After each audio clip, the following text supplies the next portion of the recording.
All right, everybody. Dave Putz here from JKP Holdings. Tonight, we're talking about seller finance notes, buying them, finding them, the issues, the problems, the successes, and that angle of buying notes. We've been in institutional notes for over 10 years now, and this space is new to me. So I'm going to learn alongside everyone else here. So I'm glad to be joined with a bunch of awesome people. Some great pre-webinar talk was going on here, and I think it's going to be a really fun Sunday night. I please apologize with the football going on that we were pre-talking about before, and we'll do our best to keep to the point that we're looking for. But the education here, please do your best to just tune in, ask questions. I'll keep the chat open. I'll kind of moderate, but I'm going to let these guys talk about what they know best. So I'm going to start with Tracy, go to Gabe, Jeff, and then go to Abby. Tracy, can you share who you are, what you've been doing, and all the good stuff about yourself? Absolutely. Well, welcome everybody. Right now I'm crying a little bit because we're big Packer fans. So, ouch. Anyways, but yeah. So Fred and I were laughing because when I met my husband, he's also in the note business, and he was a Packer fan. So it's kind of like you got to be a Packer fan if you're in this family. So we've been married now 23 years, and we only had 2 quarterbacks the whole time. It's crazy, right? So it's enough football talk. So as faithful as I have been to the Packers, I have also been faithful to the note business. So I've been a seller finance note buyer since 1988. So a few years. And the first 10 years, I purchased notes for what we called an institutional investor. So they would buy seller financed paper and they'd hold a lot of it. And then they ended up actually securitizing some of it and turning it into mortgage-backed securities. And then about 1997, after I learned so much from them, I decided that I wanted to make some of that money for myself and not for another company. And I went out on my own and have been buying and selling notes since then. We like to buy them in our self-directed retirement account, and we still refer some notes. So we'll sometimes make fee income as well. So just each note kind of has its own home, whether it's a immediate profit or a long-term profit. And seller finance notes are different, definitely. We tend to focus on first position performing. We leave the non-performing in the seconds to other people. I've dabbled in them over the years, but every time I do, I think I should get back in my lane. So I like the seller finance note paper. I'm excited to be here, and I've got some other great panelists that I know love the seller finance notes as well. Thank you, Tracy. Gabe, can you share about yourself? Hi, my name's Gabe Cass. I'm the portfolio manager at Surf City Investors based in Huntington Beach, California. And for the past 5.5 years, we've specialized in acquiring and managing non-performing notes, primarily junior liens. And for the last 3 or so years, we've specialized in acquiring and managing non-performing junior liens that are seller financed or private money loans here in California. Interesting. Jeff, can you share about your background and what your involvement with the seller finance notes is? Sure. So my background, I worked for over a decade in institutional investment management, primarily fixed income as an analyst. Cool. And then I worked for a bank for a few years, and then I discovered notes, and I eventually transitioned into a full-time note investor 5.5 years ago. Congratulations. Amazing. Thank you, Gabe. Appreciate it. Jeff, how about yourself? Sure. Hey, hi guys. Thanks for spending your Sunday night here. Hopefully this will be done at 7. I got a dinner date, but it's 6 o'clock here in Arizona. I'm in Lake Havasu City, Arizona. I've been in seller finance notes, first position performing seller finance notes since May of 1991. May of this year will be my 30th year doing just that. And awesome. Tracy and I met probably in that year, 91, 92. I think so, yeah. With that institutional investor, and it's been a long road. A lot of people come and go in this business, and I knock on wood. I'm so grateful I found it when I did. But I've been doing this now 30 years. I've been in real estate for 37 years, and there's nothing like notes. I don't do anything else besides notes. After 30 years now, I still do a ton of marketing for notes by myself. And I think this year we're going to hit closed 2,300 individual transactions, wow. Brokered most of them, by probably 1 out of 5, by about 20% for myself. my self-directed IRA, my daughter's self-directed IRAs, and a few investors that I have. But it's a great business. It's just you got to figure it out, and the way to figure it out is marketing, what we're talking about tonight. So Yeah. yeah, this should be a fun Wow. discussion. Great. Is that enough? Good job, Oh, Jeff. you guys know I can keep going. Abby, can you Yes, share with everyone who you are and what you've done with Seller Finance Notes? absolutely. My name is Abby Shemish, and I own a company called Amerinote Exchange. We are a first position. We are a note buyer, and we purchase. Our main operations occur within the seller finance space of the discounted loan industry. So we typically focus on, as the rest of the panel had mentioned, first position performing is definitely our primary focus. We do dabble in all types of performance levels of assets, including subperforming, non-performing, reperforming. We will also deal in seconds, although those usually do get wholesaled or traded off. And it really, as Tracy and Jeff and Gabe have pointed out, it really boils down to strategy for us. So, what comes and what goes. But just to clarify, I was started my career in loan acquisition, or excuse me, loan originations with a company called IBG Financial and outside of the Philadelphia area, which led to my many incarnations through the origination realm. And then in 2006, got into the loan acquisition side, or the secondary mortgage market. And really, as Jeff had mentioned, and what we're going to talk about tonight, exploited a lot of the areas that weren't being exploited in that industry at that time. So, that's how we really roared into it, coming from a marketing background, as well, dabbling in internet and affiliate marketing between originations and loan acquisition. So we kind of brought all of our assets to bear, if you would, once we got to the secondary seller finance note market. So that's been our journey, and here we are, hopefully to answer some questions and all learn something together tonight. I'm amazed, guys. This is awesome. I'm looking forward to learning this stuff. It's something I'm not used to. So for a lot of the callers on here, I'm going to be asking questions, hopefully that you're thinking about at the same time. Being in an institutional world, having paper that's originated by a mom and pop shop is just strange to us, right? It's scary at times. It's somewhat similar to those people getting into notes in general. It's a different world. It's like the Wild West. So let's just jump right in here. And, Tracy, when you're going to find assets, are you buying lists? Are you marketing? Where are you typically going? We've thought about some ideas of like local finance guy and attorneys and insurance and brokers. Where do you typically find the assets, or what do you do for marketing to find those assets? Well, there are 5, in my mind, primary places that you can find notes. You can use direct mail, where you are buying a list of seller finance note holders. And remember, it's about less than 6% of all residential real estate transactions involve some sort of seller financing. So you've really got to hone in your marketing, or you're just going to do shotgun and not target and really waste a lot of time and money. So I think that's the first place I like to come from when you start talking about marketing. And so the direct mail is one. We do some reverse ad marketing, where we talk to people that are advertising that they sell properties with owner financing.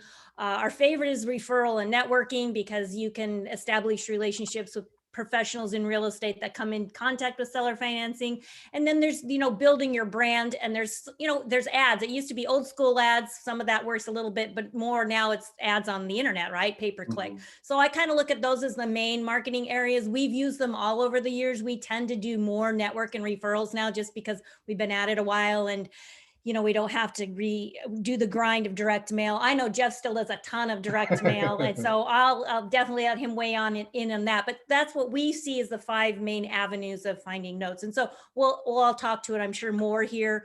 I do want to say that, think about it, that just to set the framework is about, we track these numbers every year on our noteinvestor.com site. And about 23.9 billion with the B was the number of seller finance notes picked up on county recording. So there's others out there that aren't recorded, like unrecorded land contracts, and that's like first position over 30,000. So there's more that if you count seconds, and there's more if you count smaller notes. But if you look at we're talking the marketable notes. So we're talking about 100 billion with the B created in the last 5 years. So it's not as huge as some of the other market, but it's definitely a sizable market. It's just targeting your marketing to find that market. So are you talking about you're buying notes or CFDs or both? We do both. Okay. Gabe, can you share a little bit what your techniques have been? Are you buying lists? Are you going to a broker? Sure. So we've been direct marketing primarily for 3 years here in California for junior liens that are originated by private parties. So we spend extensive time data mining and scrubbing the recorder's records and buying lists, trying to find and contact these private note holders. And we spend most of the time on marketing and following up. And that's how we've acquired most of the private notes over the last 3 years. It's a very, sometimes painful and time-consuming process. And I have an assistant who helps me with this process 30 hours a week also. So it's both of us working on it. I primarily handle the calls and she helps scrub the data. But it's a lot of following up, but the success stories sometimes are really great and they keep you going until you have the next one. So it's pretty difficult. We're going to get into that whole idea of, the energy that you need to do once you get a loan that possibly you can buy. Because just getting the marketing started and then just getting the note seller to say, I'm interested is just the beginning. We're going to get into that in a few minutes because that's a new world. On average, what would you say your response rate is on your marketing on, I don't know how many you're seeing out a year or so, but what's your response rate? Well, I've sent out about 19,000 pieces of mail over the last 3 years, and we've had about 2% call. Okay. And then we've closed maybe 10% of those 2%, so 0.2%. So that's been about the number.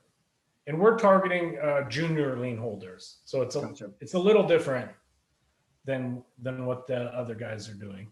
So you're But buying the marketing lists. is somewhat similar. We're just using different criteria when we're figuring out who to mail to. Yeah. So you're buying lists. Jeff, what's your strategy of finding the deal? Oh boy. Abby, Gabe, and Tracy, all know I can go for days and days on this. Both Tracy and Gabe mentioned a couple of things. And one thing Tracy said was that it's a needle in a haystack that we're looking for, seller finance note holders that are purchasable. And it's more than that. It's a needle in a needle stack. There's a lot of them out there. There's $100 billion worth of these notes out there. A little guy like me can only do, I don't know, 7 to 10 million a year, So there's plenty of stuff out there, but we got to find them and we got to get them to respond. Gabe mentioned something about follow-up. Okay, marketing aside for just a half a second, if you're not following up with these people after they contact you the first time, just because they don't say yes right away, doesn't mean you're not going to get a deal in the future. And too many people think you send out a letter and you get a deal. That's not the way it works.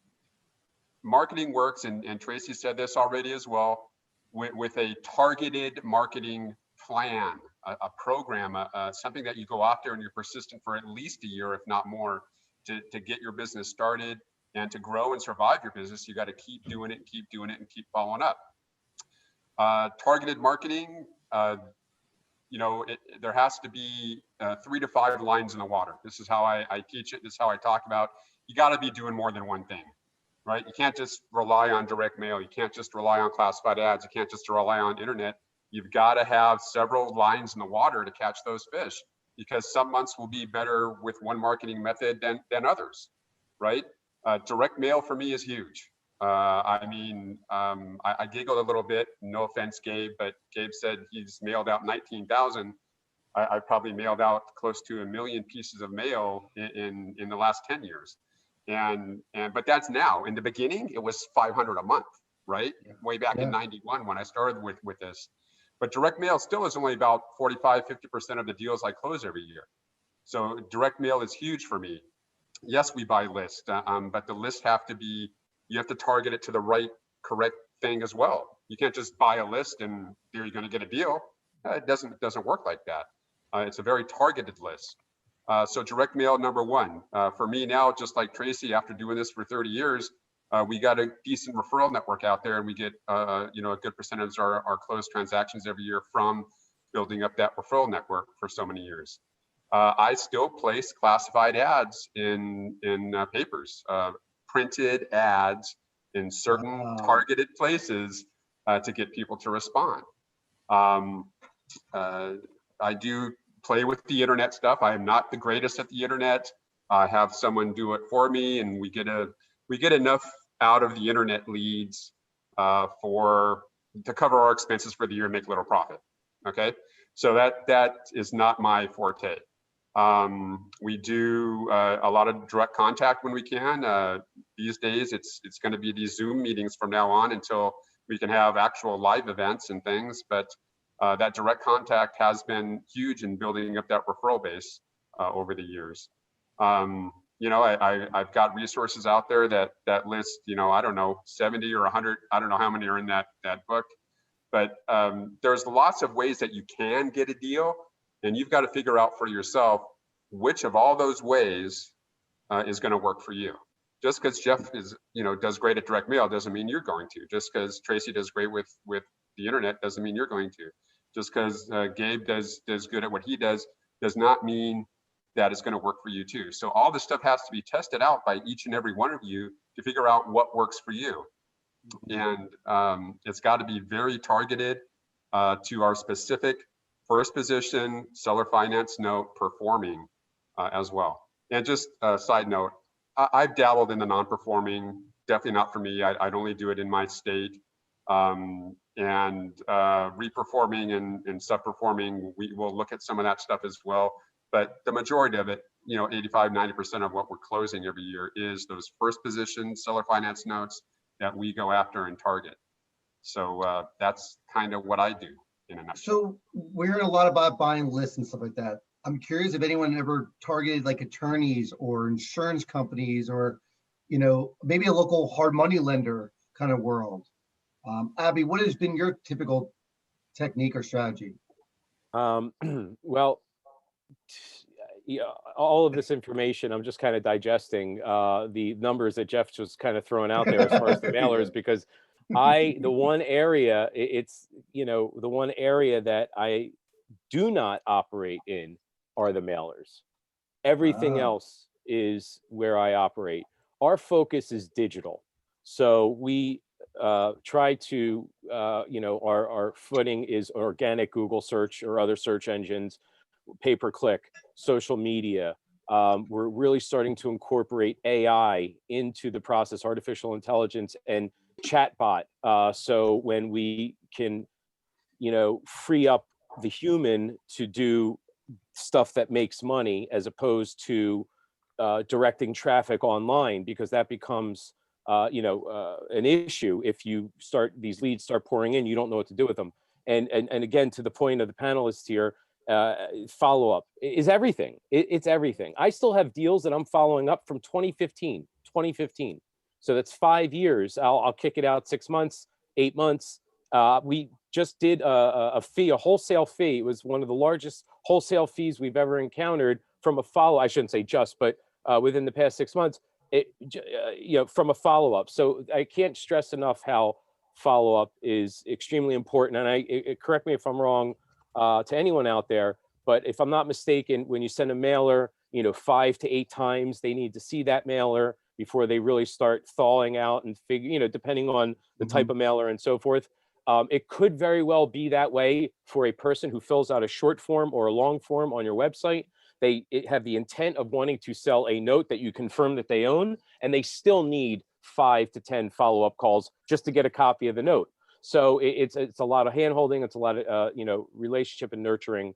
And speaking of nurturing, email lists. So for all of our opt-ins, we do email lists. We also monetize, for the folks that are not necessarily in the note business, but kind of on the periphery. We'll try to monetize the leads that we have coming in to make that some sort of cash flow, whether that monetization occurs through a product or another service that we can take an affiliate fee on or something to that effect. We've had a little bit of success there, and we're kind of building that out now. But all of these methods, as Jeff had mentioned, are not a one size fits all. And, you know, that was the area in which we operated prior to coming into the note space. So I was very comfortable there. And it is like a 180-degree difference from what it was in 2007 online in the note space. And I can, and I know all the panelists here, I see heads nodding, and you know, one of our institutional investors had mentioned to me in passing over the past, I don't know, 9 months that, you know, when they had folks in our space, you know, wholesaling notes to them, they maybe had 7, 12 people in their system. As of November of 2020, it was 107 people in their system. So if that gives you any representation of how crowded the space is right now, you're not going, my recommendation is to go in through the back door. You want to take an asymmetrical approach to marketing. You're not going to throw a fist at a giant and think that you're going to win. Sometimes, but asymmetrical motivation is the way to go here. I think that's an excellent point. To add to that, we tell people normally start out in your local market, get to be your local expert, and then branch out from there. So that's, you know, to your point, add Are you something reaching of value. out? Are you reaching out to any kind of, like, you know, hard money lenders locally? Are you reaching out to insurance companies at all? Are you doing any kind of those kind of relationships, Tracy? Are you reaching out to? Well, hard money lenders aren't going to have seller finance notes. Correct, but they have connections to the people person. that hard money lenders took money out of their pocket and gave it to someone, and they're not going to sell their note for a discount. That'd be a waste of time. Yeah, we buy at a discount, and I've found hard money lenders don't want to sell at a discount. Yeah. So I'd like to chime in on that. We actually just recently, yeah, that's absolutely, just to double down on what's being said, they don't sell at a discount, but I don't know if anyone else has saw this, but immediately after COVID, April 2020, the phones and the submission forms were lighting up with hard money lenders and non-QM lenders. I don't know if anyone else was seeing this, but it was, it was just, you know, watching, you know, the non-QM market collapse. Exactly. It was something. So we actually wanted to fill. So real quick pause. Just for everyone who's online, that's a non-qualified mortgage. So I beg your pardon. Just making sure. Yes. Non-qualified mortgages, which is another way of saying subprime, really, which is non-conforming or something that most banks wouldn't touch for whatever reason or another. But I will say that we had to fill, we're getting so many leads with these hard money letters, even now today, that we actually just found a third party, a referral, if you would, that would take these assets at par, which is highly unusual, but he's very specific to a certain area. So, yeah. Yeah, I heard someone mention insurance companies and, you know, these hard money lenders of contacting them through whoever's local to the market, who's maybe selling stuff. But I was just curious if anyone's reached out to attorneys as well, who has their clients. I see Abby shaking his head. Jeff, have you worked with anyone, or even Gabe, where maybe a attorney is a great resource to find assets? Absolutely. And you really got to clarify, it's not just any attorney, it's real estate attorneys, right? Real estate attorneys are the ones that can refer a lot of business to us if we make their clients happy. It's really tough to just call up a real estate attorney and say, hey, I buy notes, can you refer some to me? I mean, that's not really how it happens. The advantage to doing business for a long time is that we've closed so many transactions. We have worked with real estate attorneys across the country, and yes, now they then refer clients to us. So that is a good contact, real estate attorneys. You mentioned hazard insurance.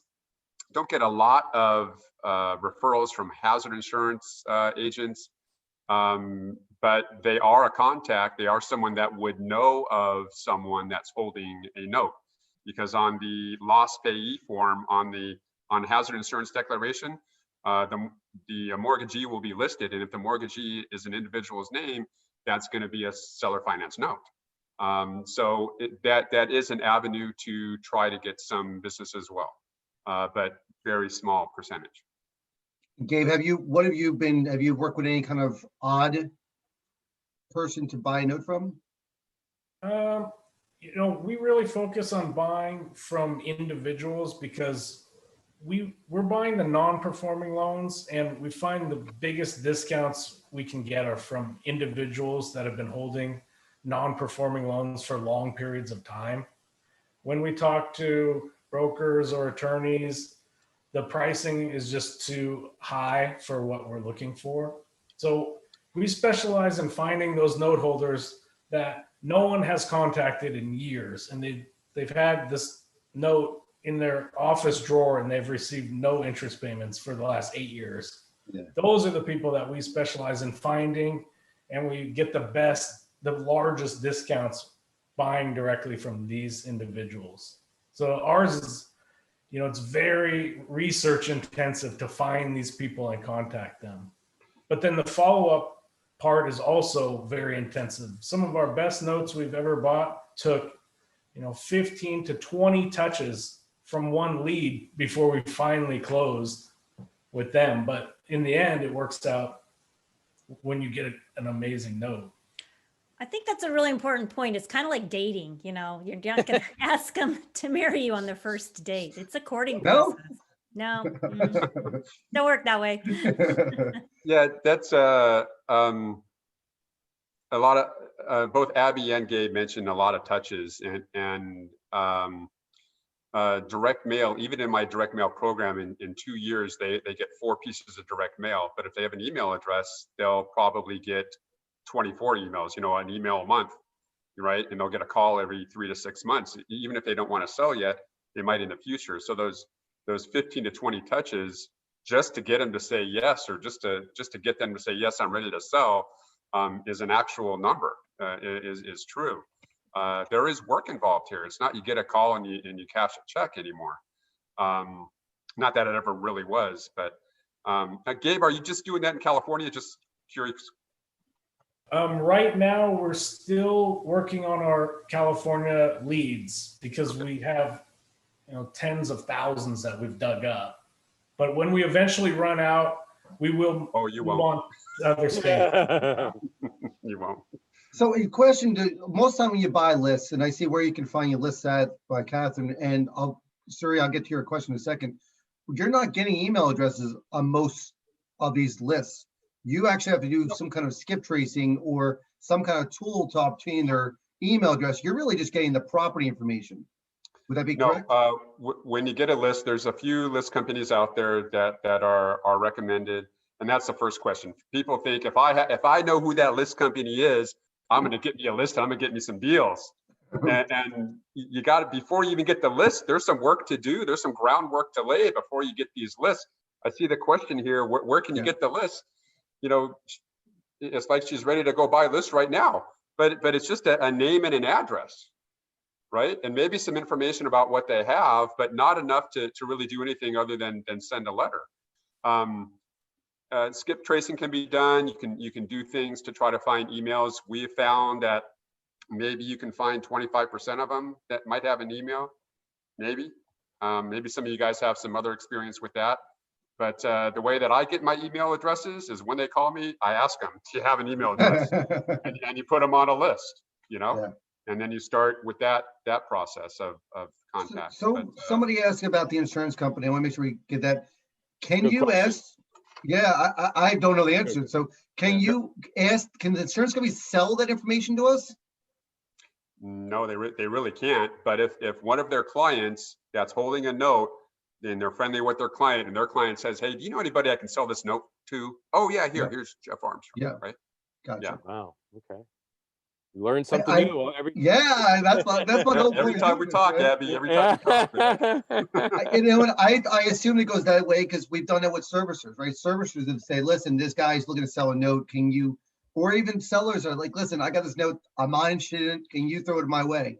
It's kind of a broker hand washing thing. If I may say, yeah. there was a time where you could, and Jeff and Tracy and Gabe, correct me if I'm wrong, but where you could reach out to servicers and say, "Hey, all your bills that you send out, can you put my card in there or one of my marketing material?" I don't think they do that anymore. I don't know, but I always felt that was a great anything.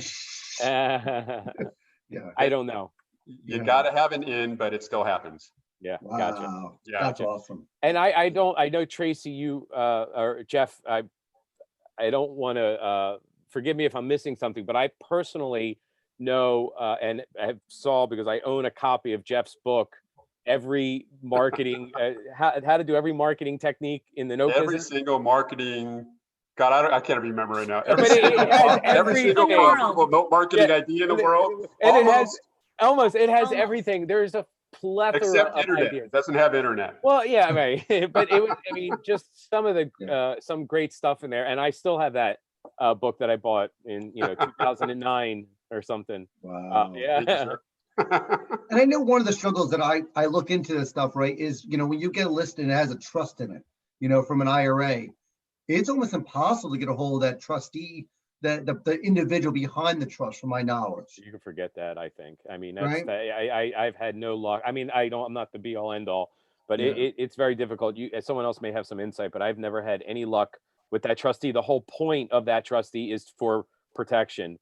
But I just want to jump back to the Yeah. attorney and the question of solicitation of services to receive leads.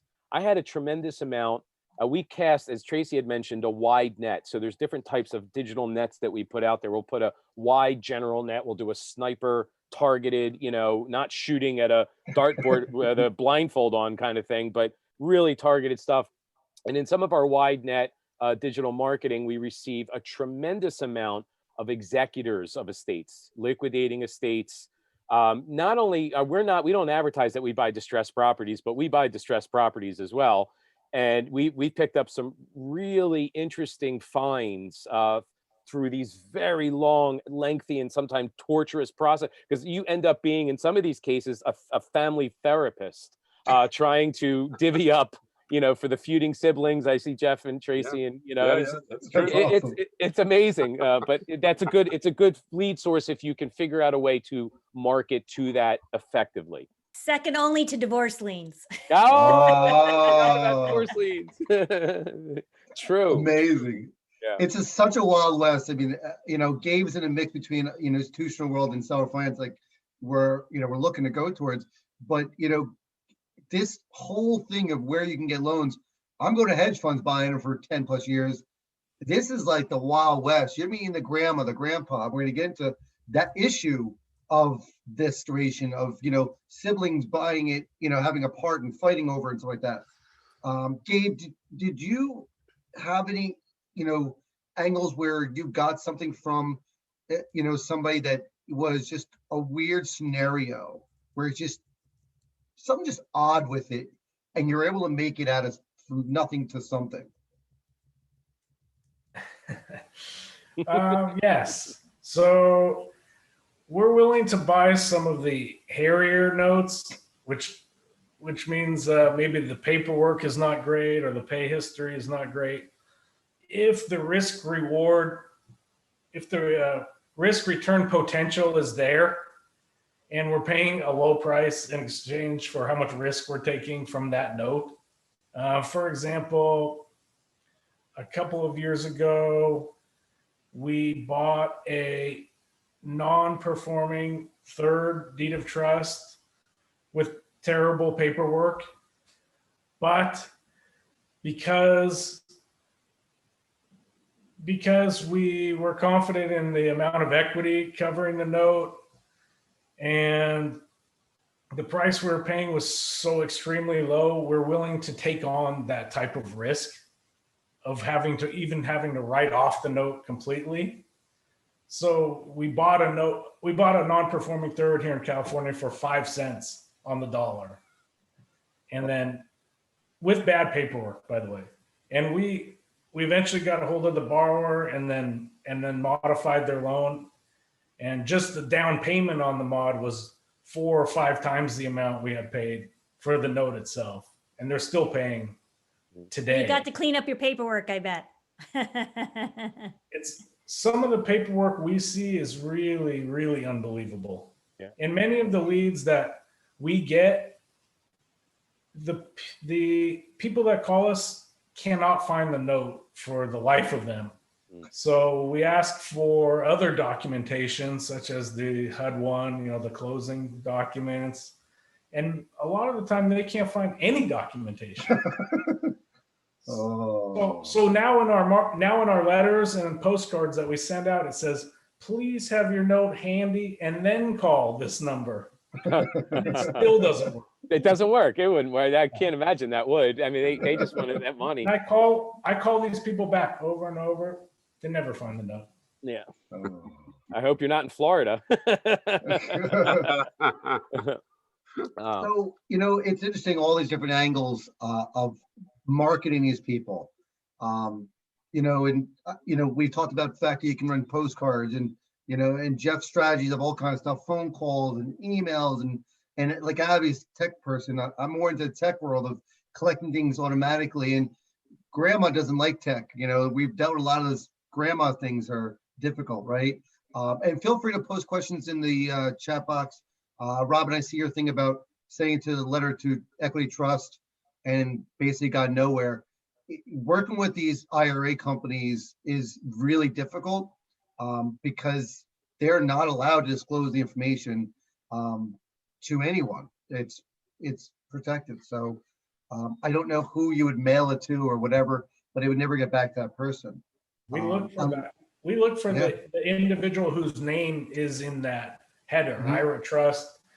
So Bob Smith shows up, right? John Smith. And then I'll look for John Smith. And sometimes I can locate them. Yeah. And contact them directly. But we would never contact the trustee. Yeah. It's pointless. They're not going to even bother. You definitely, if it's a strange or unique name, you can definitely find that.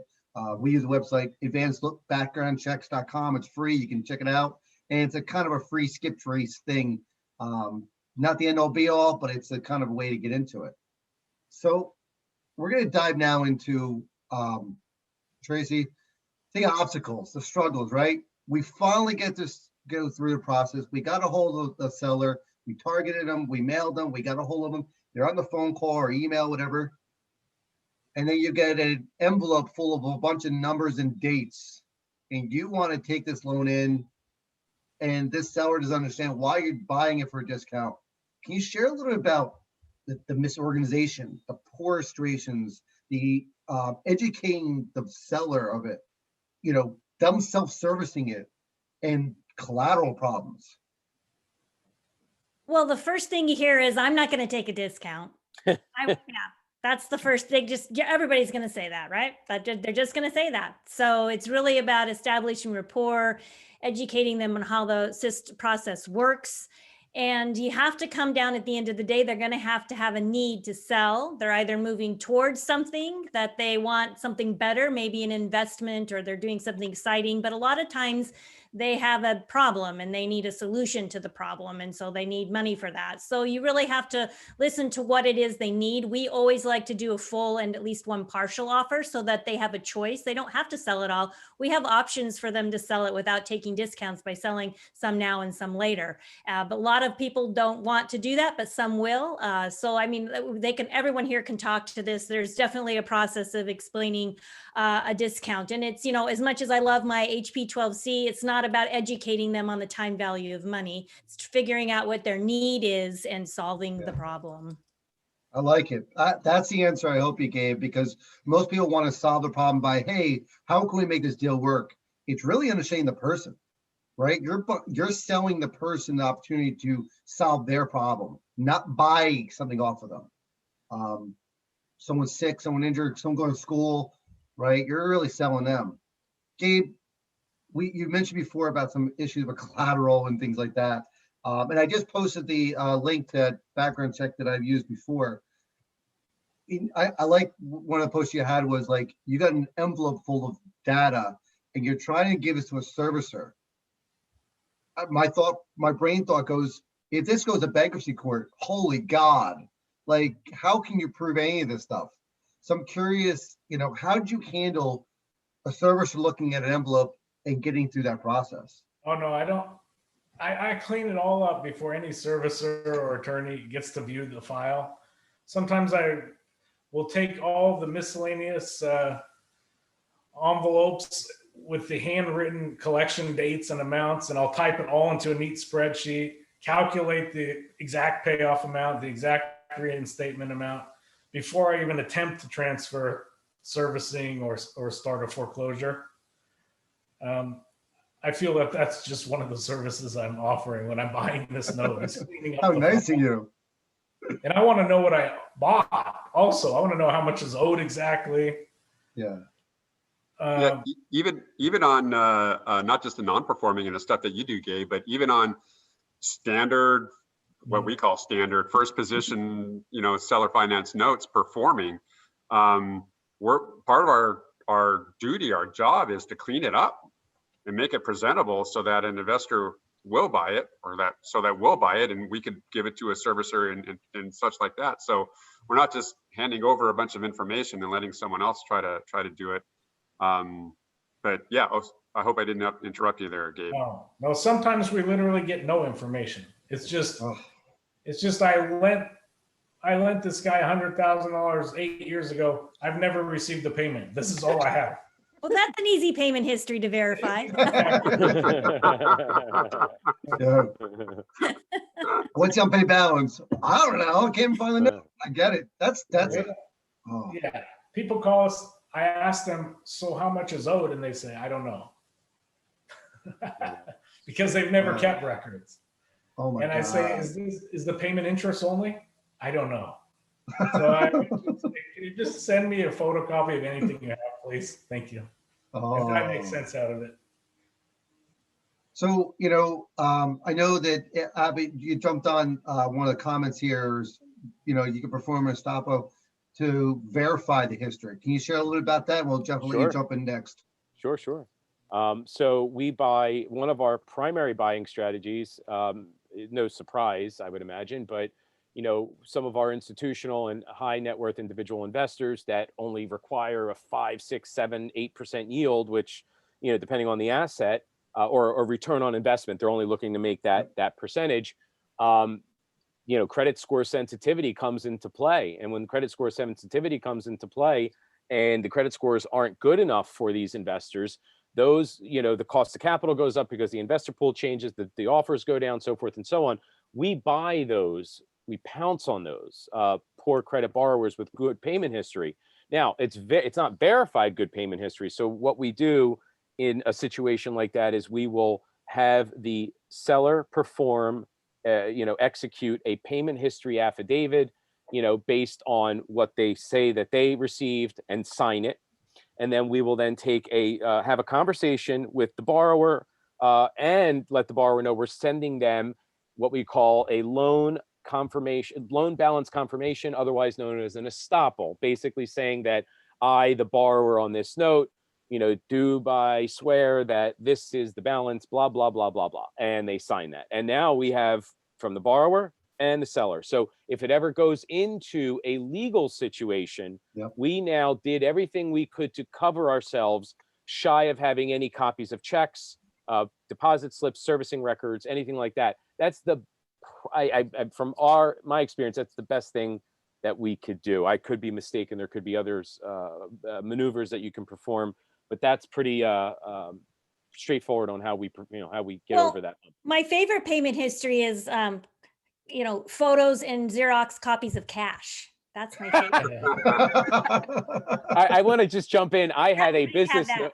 Oh yeah, we had a business note, and the guy, it was like a barbecue, and I was like, I need a copy of the down payment check, and he sent me a picture of cash on a table. I was like, and on a lawnmower. There was a lawnmower in trade as well, and I couldn't. That's like, dude, what can I can't do anything with this. And I was doing reverse images just to make sure he didn't pull it off of Google. You know what I mean? Oh. Yeah, I crack up because I'll ask somebody to send me a copy of a note and they'll put it on their bed and take a picture of it with their phone. Yeah. You see all kinds of stuff. Original, but it's like, I don't care what color your bedspread is, Can you do it? Right. But we do the same thing Abby does. I think it's pretty common. You start out asking for this. This is one of the things that scare people the most, I think, because we buy these notes that aren't serviced, that aren't used to seller financed, and it's like, how do you confirm the payment history? Yeah.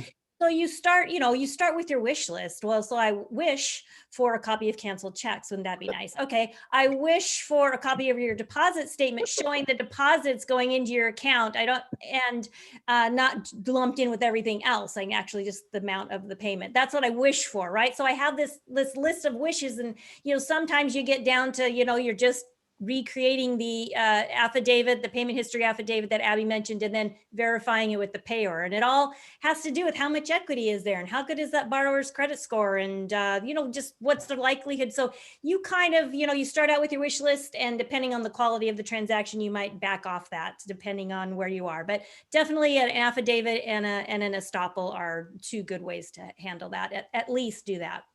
And Jeff, how would you typically handle it? And, my thought were, we've been in situations where bankruptcy court wanted a proof of, payment history and a picture of money and letters on an envelope that grandma kept don't really work well in bankruptcy court. Yeah.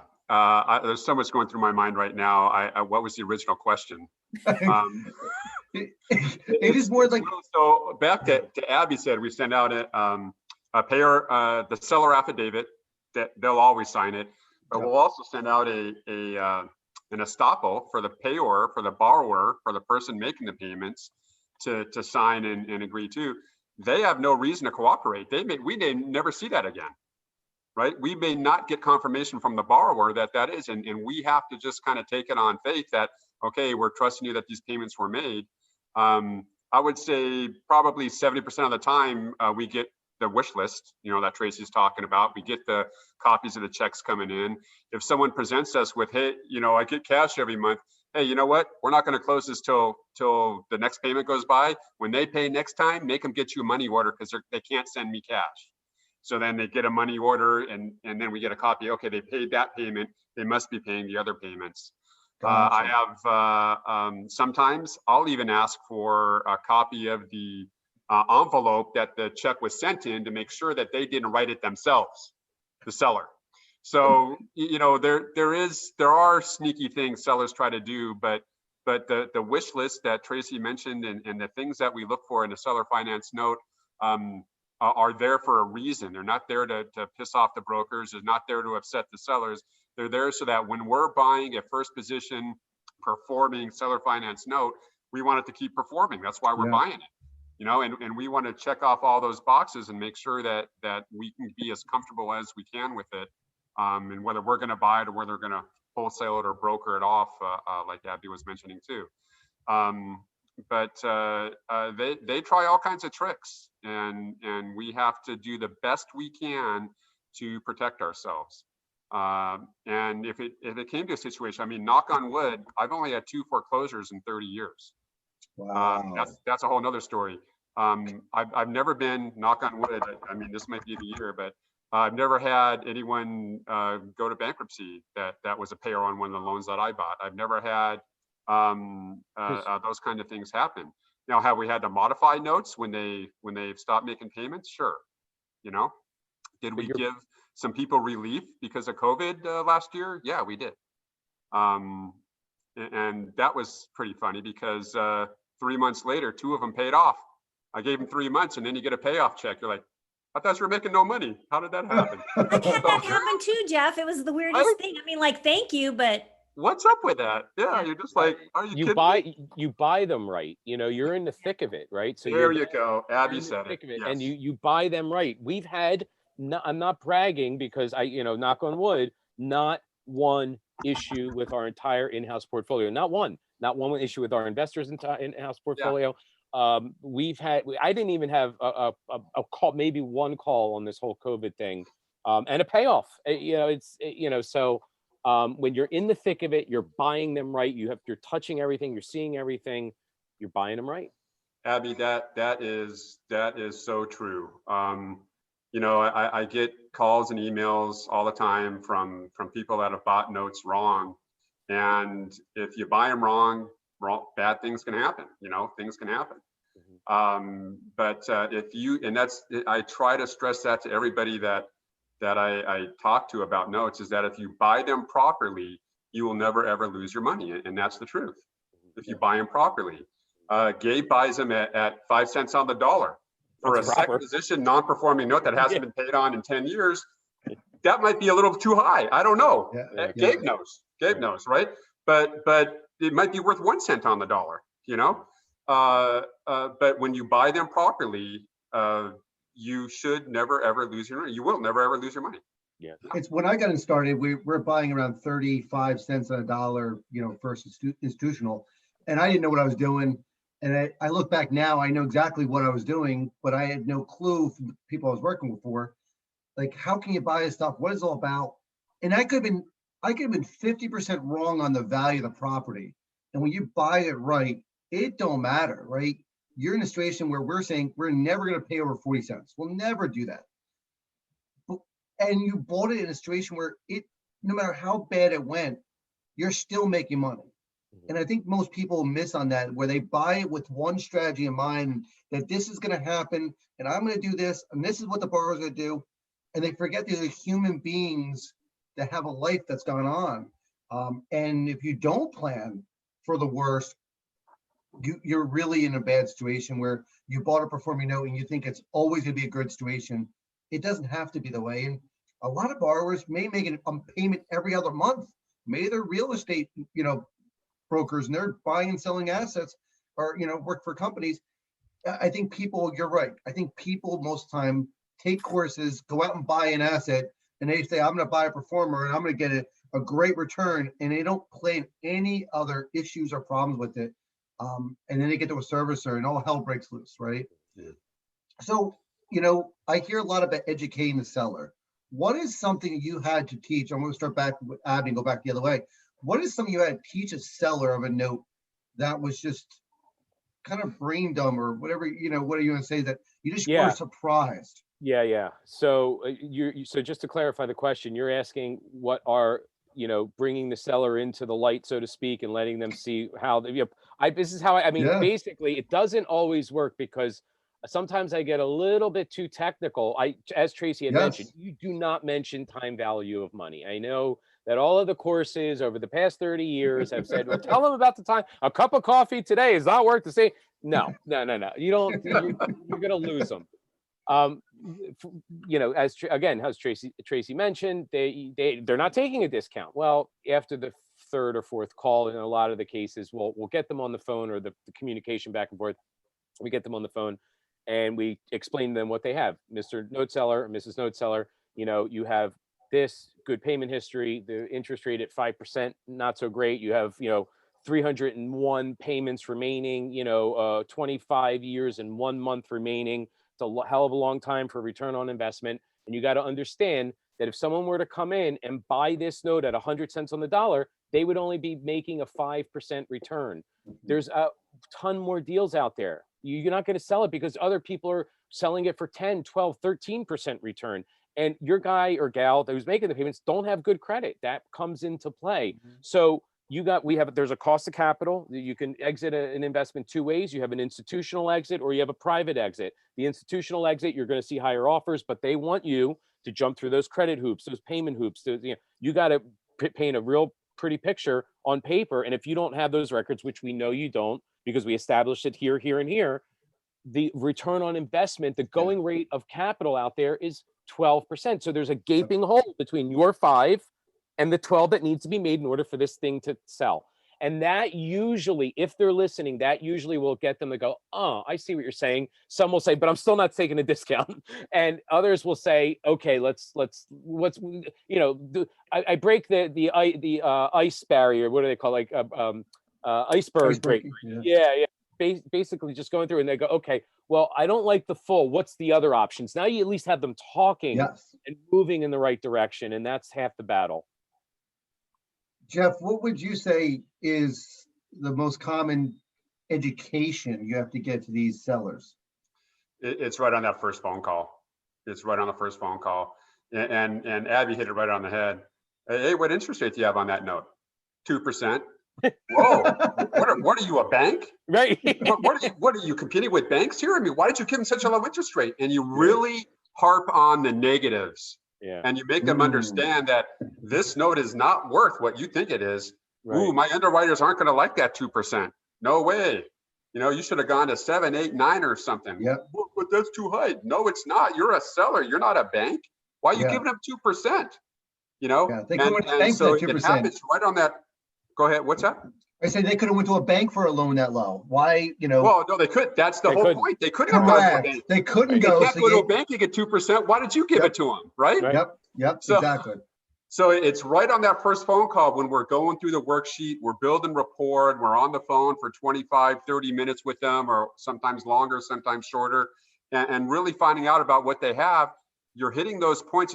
Why'd you take 0 down payment? Oh my gosh, who does that? Is this, I mean, you might as well have rented it, right? 2%, oh my gosh, you're not a bank. And, oh, you only got 2 payments and the first one didn't come for 15 days after that. I mean, this is not sounding good, dude. Right? I Yeah, mean, this is what you're different telling them on the phone. I- So you're I- harping on those negatives so that they get the sense that they're not gonna get, Yeah. you know, 100 cents on the dollar, and we may not even buy it at all.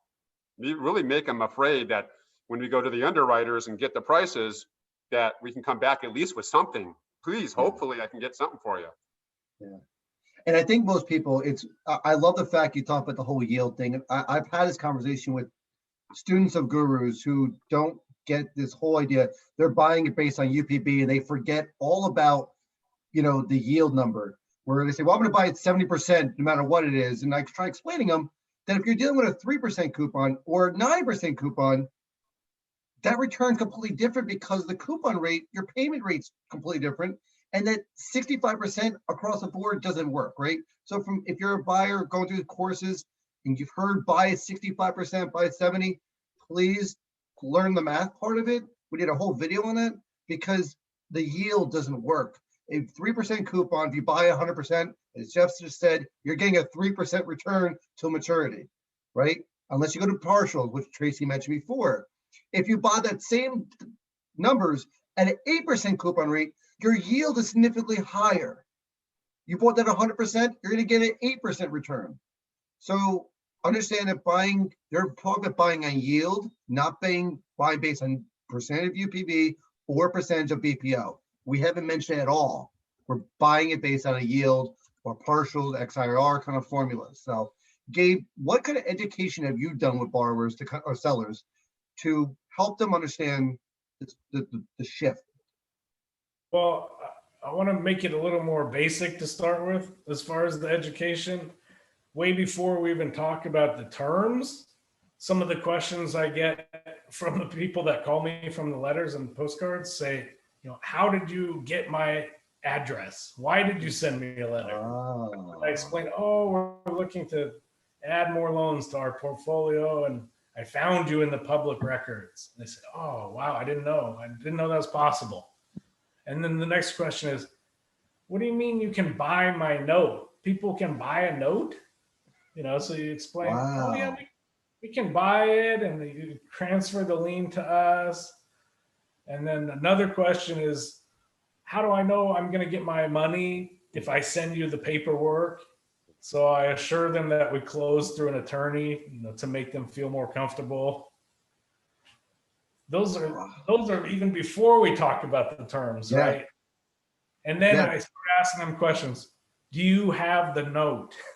A third of the time, no, I don't have the note. It's recorded in the county records. And I say, No.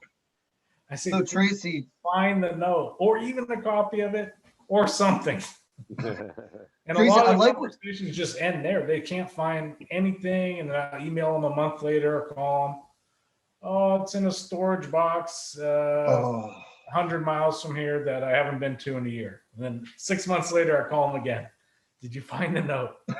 No, I'm never finding the note. I said, well, thank you. But Tracy, I sometimes they know find- that and then we're you talk talking. about the terms. Huh? Yeah, I like what Gabe was saying is that this, before we talk about terms and numbers and explaining why you're doing what you're doing, and that basic one phone call, they don't know about selling a note, right? They don't know about RESPA laws and all that kind of good stuff.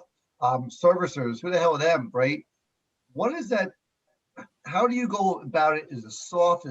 Is it, you know, or are you buying, you know, is there assignments on some of these loans? What is your strategy of teaching that seller who's not used to selling this note, who definitely has a need to sell?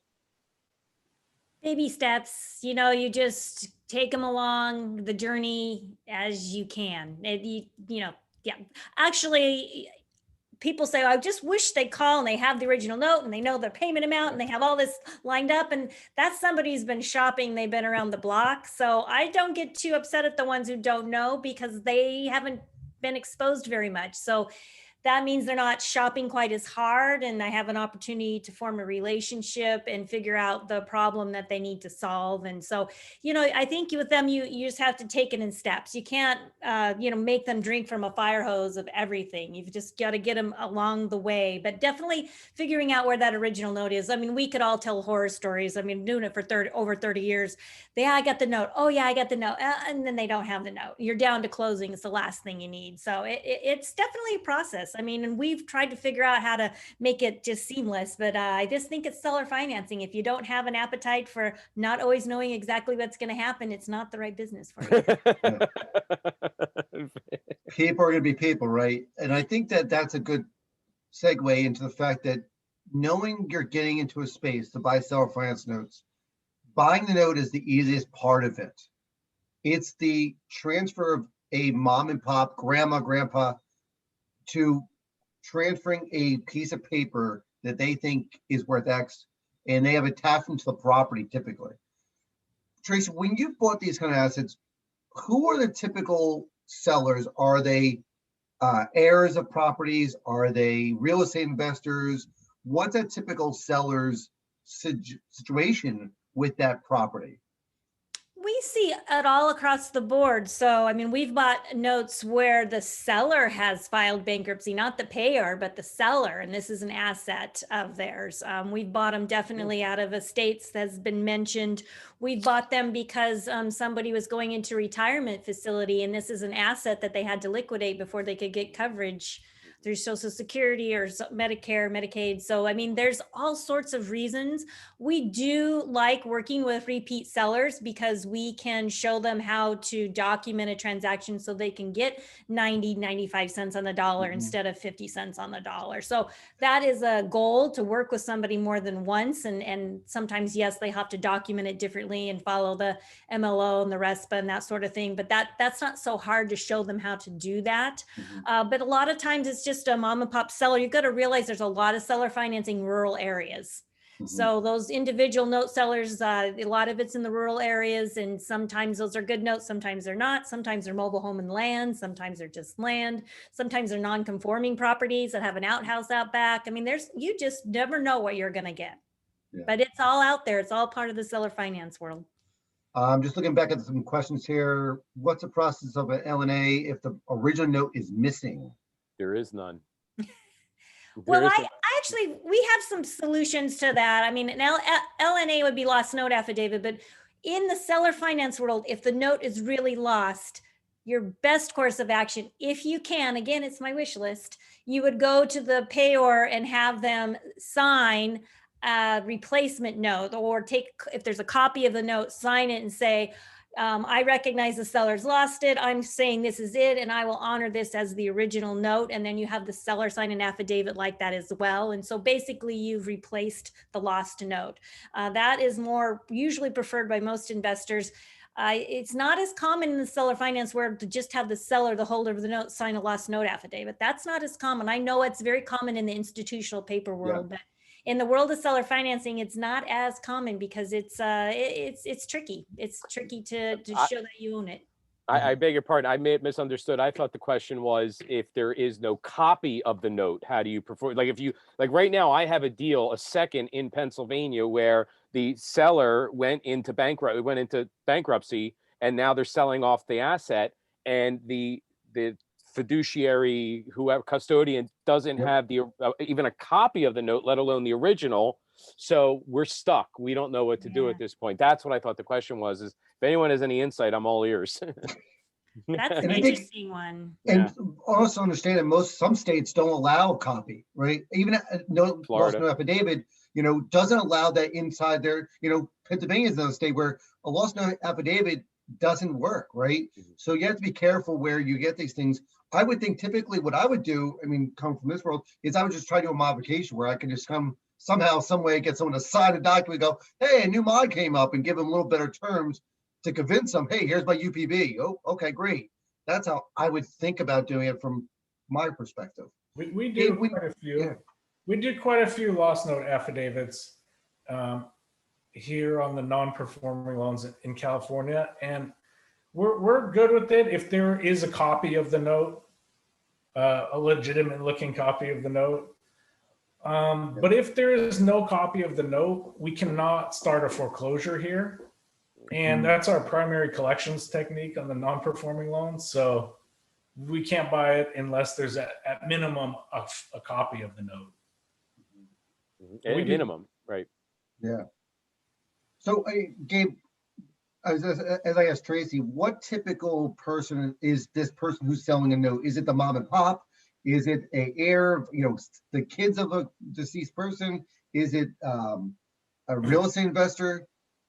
Most of the time, it is someone that sold their house to someone else and carried a second because the person didn't have enough at closing or did not have a down payment. And this was pretty common in the late 2000s here in California, where people were just selling houses and buying them with nothing down. Yeah. And we're still buying those seller finance seconds because those things stopped paying as soon as the market declined in 2009. Yeah. So there's still a lot of that paper that we're buying. Jeff, yourself? Yeah, the typical note seller. Well, I mean, it's all across the board, as Tracy mentioned. I mean, from rehabbers and fix and flippers we used to buy notes from in the 90s, just consistently repeat sellers back then in the 90s and early 2000s, to I'm going to say most of my note holders, and this is not just on single family homes. This is on single family, it's on commercial, it's on land. Are older, are 55 and older, have owned one property or two properties in their entire lifetime. It's the only asset they've ever had. They sell it and they carry back a note, which is now the only asset they ever have. And now we want to buy it at a discount. But the typical, there really isn't a typical. The only typical I can get out of all the people that I've ever talked to, all the thousands and thousands of calls and notes, are that they're older. They've owned a property for years and years and years. They had it most of the time free and clear. They sold it and they carried back their note. So I'm going to say 55 and up, but it's really all across the board now. We've got kids selling a note their parents had in their inheritance. We've got estate planners trying to clean up someone's financials and they trying to get them to sell the note. You got bankruptcy attorneys trying to sell its notes to get the people out of bankruptcy. We've got, I mean, it just the list goes on and on and on. And to kind of piggyback the answer on a previous question, is these people are not going to just sell at a discount. They've got to have a need, right? There's got to be some underlying need of why they picked up that phone and called you, why they filled out your online worksheet. They've got to be thinking about something in their head, and that's our job to get through to them to say, hey, trust me enough to tell me what you're looking for, and I'll let you know if we can help you. Remind me of the book, I'm not sure if everyone read it, that Never Split the Difference book. Never Split the Difference was a great market. It was a negotiating book, FBI guy. And it was talked about that. It's not why, is what about the situation is motivating you? How would it feel like? What would you do if I gave you this money today? What would you do with it? And you find, well, then I would go and pay my medical bills off. You immediately have a situation where what is the past me purchasing do? And I think that's a key thing right now.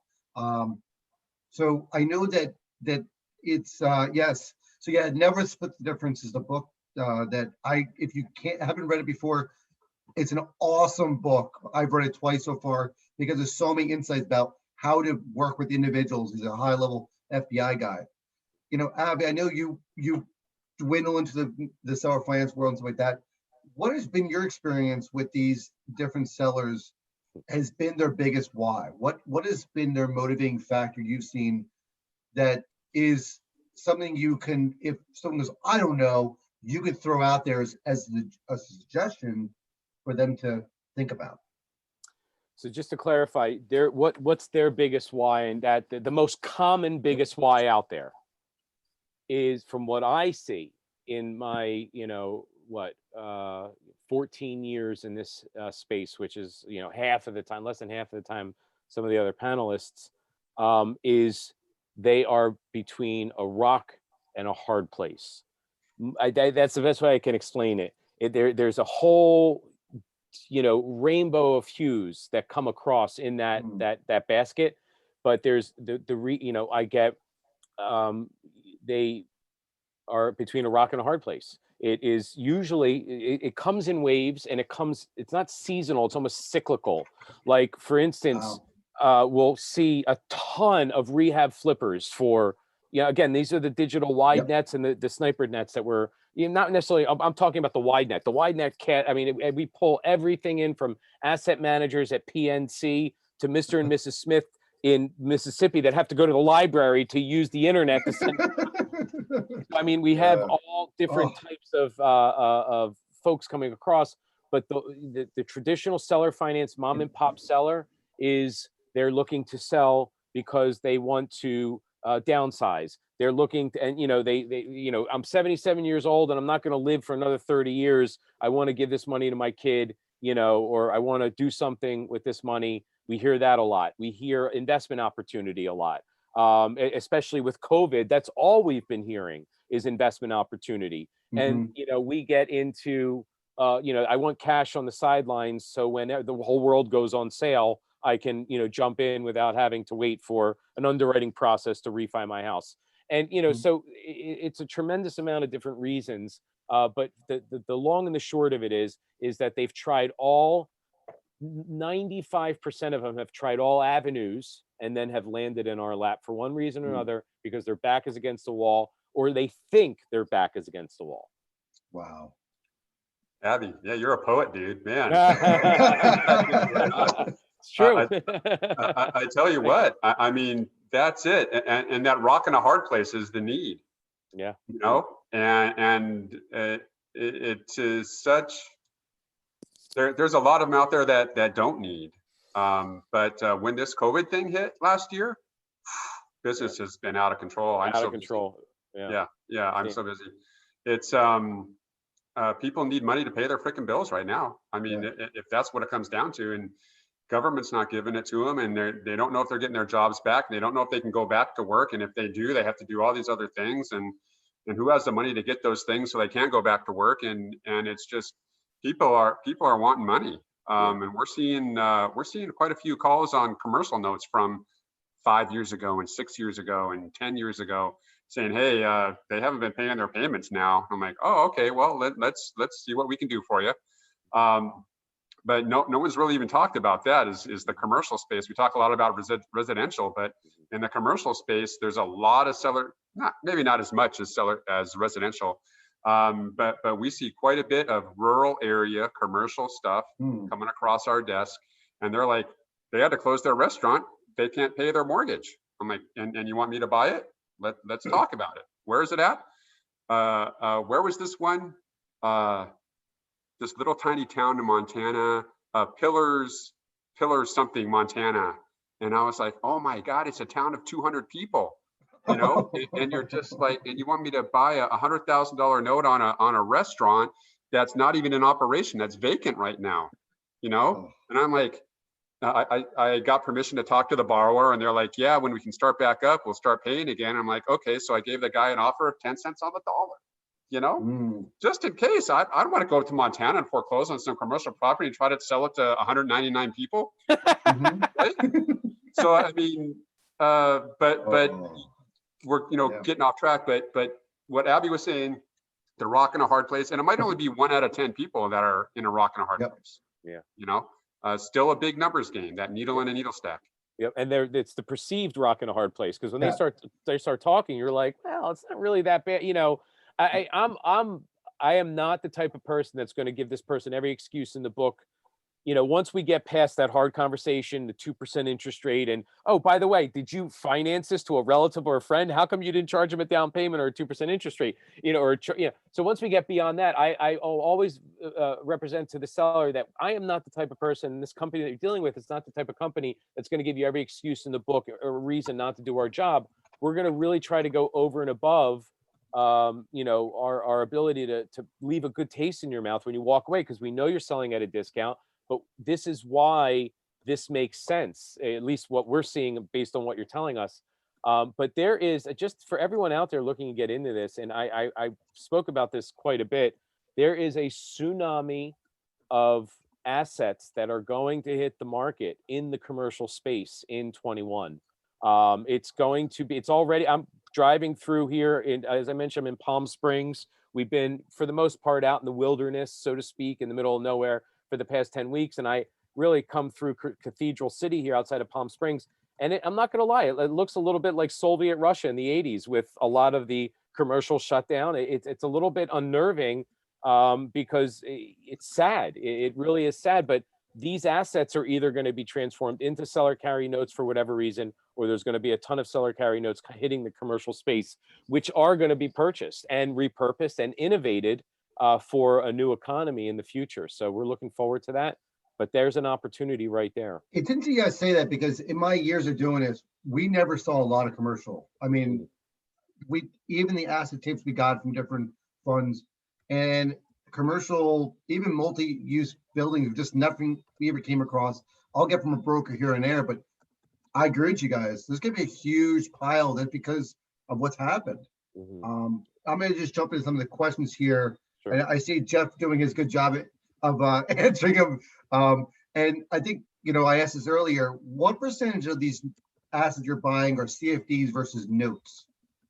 Tracy, what do you think your breakdown is where it's a contract for deed versus a seller finance note?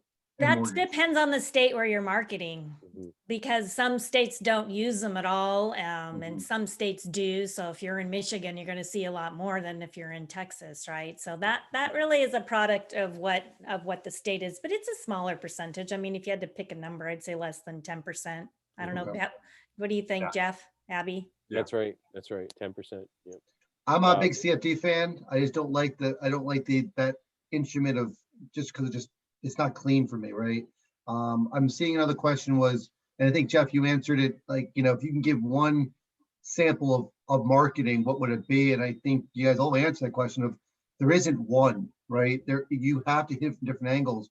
And one is not phone calls, emails, postcards, mailers, door knocks sometimes, all are different ways you can get a hold of these people. And I'm just going down some of the lists. What I'm going to do, some people have asked also, is if you could put your contact information, whatever the best one is for you, into the chat box, just whatever public way you want to share who people can reach out to you. I'm getting some awesome feedback that they really enjoyed the conversation we're having tonight. Even though it's Sunday evening for everyone else, I'm going to wrap it up in just a few minutes. I think for everyone learning this is that those who are in notes, like myself and all that, we want to get into this world because we find there's an angle here that we're not seeing or haven't seen a lot of. But what we're hearing now is that it's as different as it is, it's not the clean cut. It's similar to those people who are calling banks up to find product from bank asset managers and going, oh, that's a great way of doing it because gurus are all talking about it. And the angle is that you're not going to get supply. B, if you do get any supply, it's going to be crazy stuff. I heard churches and schools and stuff like that where it's just not clean residential. So you're really going to lose out. With this Wild West, what would you say? Obviously, the returns are pretty good. What are you typically buying a performer asset range-wise, right? Are you buying it at 8%? Are we buying at higher returns? Because the institutional loans are ranging in between 8 and 12. I'm seeing from our purchasing abilities. Trace, where would you say around about? It's the most common question we get. You're buying these performing loans at a yield. It depends on the attributes of Yeah. the note. It depends on the equity and the credit and the interest rate and the term. And so you bring me a 0% note and 30 years, I'm going to be, under 50 cents on the dollar. You bring me a note with a 680 credit score and 20% down payment and over $100,000 balance, I can get 95 to 97% from an institutional buyer. So it is so all over the board. I mean, we test everything against investment to value limits, yield, and then a certain amount of discount that we want to make. Yeah. And I think what most people don't realize is if there's 10 payments left versus 10 years of payments left, that changes the price dramatically, right? Buying a loan with a year of payments left, there's nothing to be making on it. So you're gonna have to buy that. I like the ones with interest only payments, and it's going to balloon in 2 years, and they didn't put any money down. Those are my favorite. Love it. Love it. You got to build that in. 20 cents on the dollar, Mr. Note Seller. Get yourself a deal. Gabe will be buying those in a couple of years. I like it. I'm with Gabe. Right? Gabe, where's your email, Gabe? Okay, we got Gabe's email now. We got it. Send it to him. So, I think one of the things that Tracy mentioned too, and it's awesome situation, is buying the partials. Guys, if you're going to get into this business, understand what partials is. I'm not going to go into defining it, but it's a way to make a deal happen for a borrower where the numbers don't work to buy the entire loan. You can buy a partial. You found their why. They need $5,000 to buy a property. They live in the backyard to buy rental property. Hey, listen, instead of me buying the entire thing, I'll give you $5,000 now for this X amount of payments, and they can get some of the money out of this note. That's an angle that most people don't even explore, even in our institutional world. So Abby, go ahead. I was gonna say Jeff is the professional on this one. No. I was gonna say he knows. So just to clarify, partials are a very good way. You want to make sure that you let them know that they not only can they sell the entire note, but they can sell a portion of the note. And that's a very powerful thing. If you're not pushing as Jeff is pushing the partial, then you're not doing your job. And I'll let you take it from there, good sir. Go ahead, Jeff. What was your comment about it? No, I'm laughing at Abby with his link to his article. Oh yeah. Yeah, guys, there's like Tracy, 29 ways to buy a note. Yeah. I got 18 one time. I know but 29 ways to buy a note. Okay, and Well, buying the whole note's just 50 one ways way. to leave your lover. There's got to be 50 ways to buy a note. Exactly. I know of, and I know of 29 ways for sure. And too many people focus on the full purchase. 7 out of 10 deals I close are partials. Wow.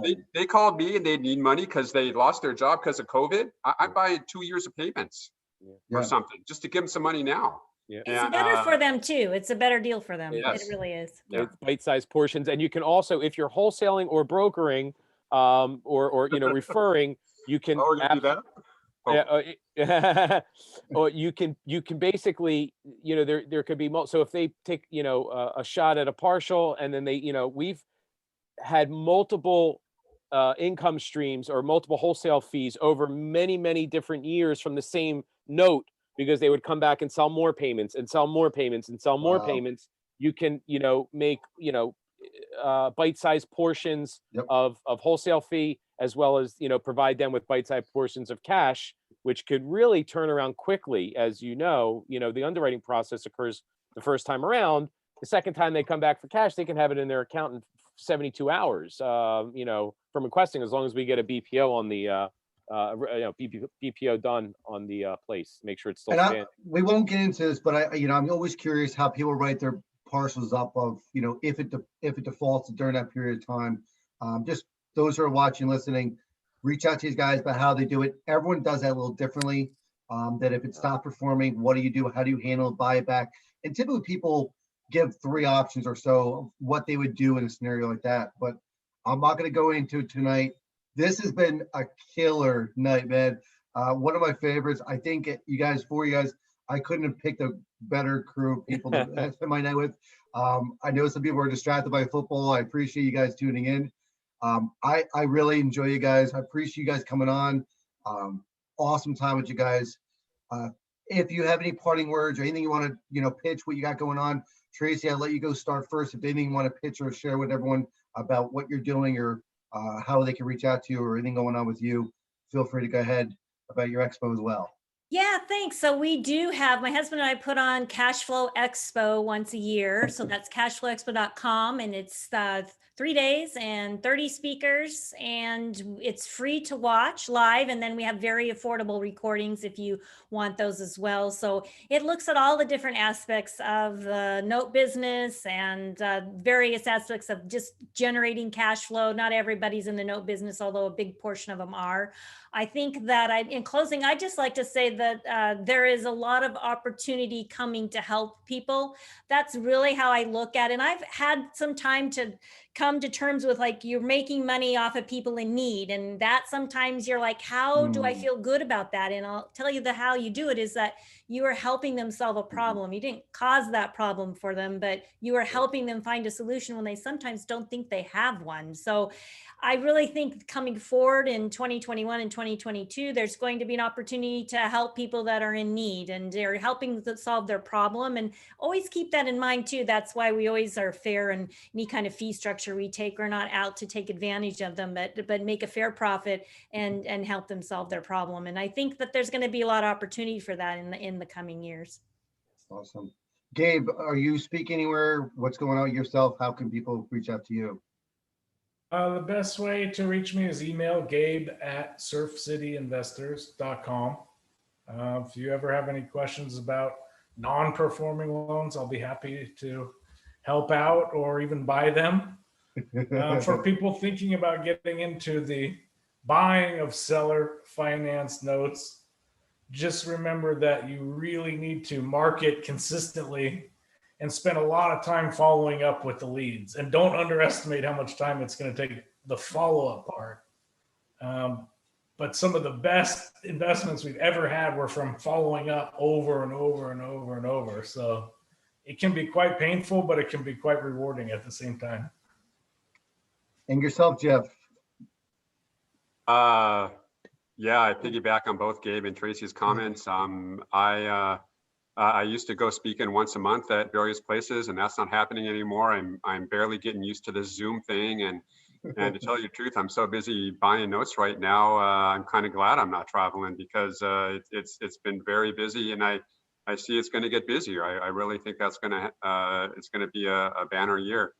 I had my best year last year in the last 8 years, so it's going to be phenomenal. It is phenomenal if you know what you're doing. For those of you that are still listening here, don't get all confused and go right to the partial stuff. I mean, there's so much more. Just get your marketing down. I've got a one-page marketing form that I help people with. Just go to my website, armstrongcapital.com, click on Note Brokers. There's a wealth of information, free information there for you. I do have some resources. There is my free weekly email newsletter that you can sign up for. That goes out every Wednesday morning. And when you have specific questions, feel free to email me, and I'll get back to you as soon as you can. You can ask any of them, Gabe, Abby, Tracy. I mean, we respond. We'll respond if you email us, and that's the name of the game. It's such a small community of people here. It's really nice to see you, Tracy. I mean, kind of live, and Abby, and Gabe, Yes. and David. Thanks for having us on. Next time, let's not do a Sunday night, all right? Yes. I know, I'm making usually, people work on the weekends. My kids are like, "What are you doing, Dad? What are you doing?" No, we're working. I wrote 2 articles today and stuff and things like that, but we're not working. Yeah. Abby, do you have anything you guys got going on right now, Abby? Anything coming up? And I'll share what we have as well at the end here. Do you have anything you're pitching or selling?